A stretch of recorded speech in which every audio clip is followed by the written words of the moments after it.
This is my mother's father. We call him Papa. He's the one I will be doing the interview with. Papa, so you were in the Navy, right? That's correct. Alright. I was in naval aviation. Alright. And, what ship were you on? I was stationed from time to time on the USS Midway. It's an aircraft carrier that is now a museum in San Diego, California.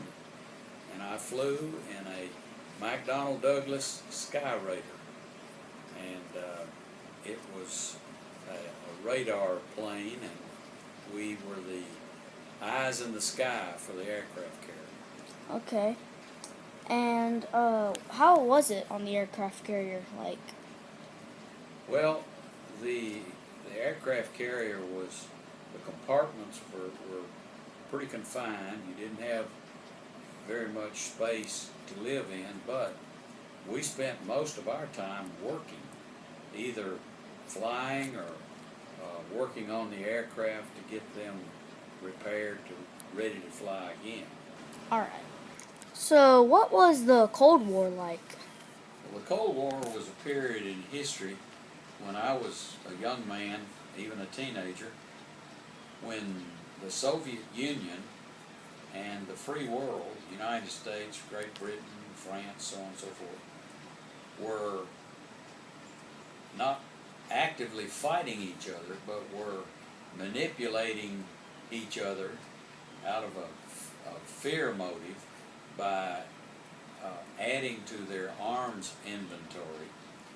And actually what had happened was when the United States bombed Hiroshima and Nagasaki to end Japan's effort in World War II, the Russians then stole our information, and they built an atomic bomb also. So we were living under the threat of nuclear attack.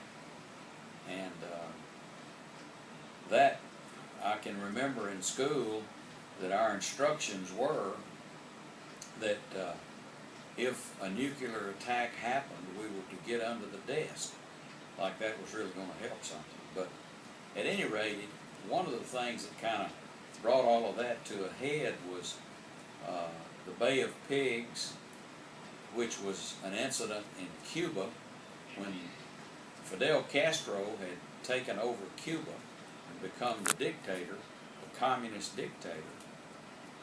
The refugees that had fled to Florida, the Cuban refugees, formed a militia and were going to go back to Cuba and try to overthrow Castro, with the United States providing them military air cover and support.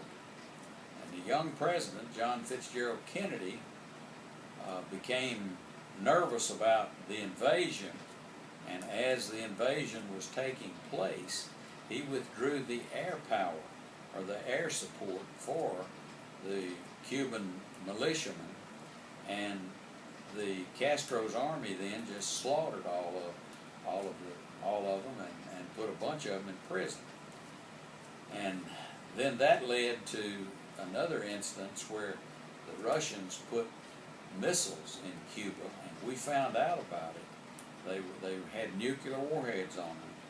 The United States found out about it, and Kennedy again confronted the Russians, and they backed down, and that probably is the closest this country has ever come to nuclear war to this point. Alright. Alright. Papa, have you ever had any involvement with farming? Well, only that I was a helper to my granddaddy. He had a small farm in Kentucky, and we would go to visit and stay there for several weeks.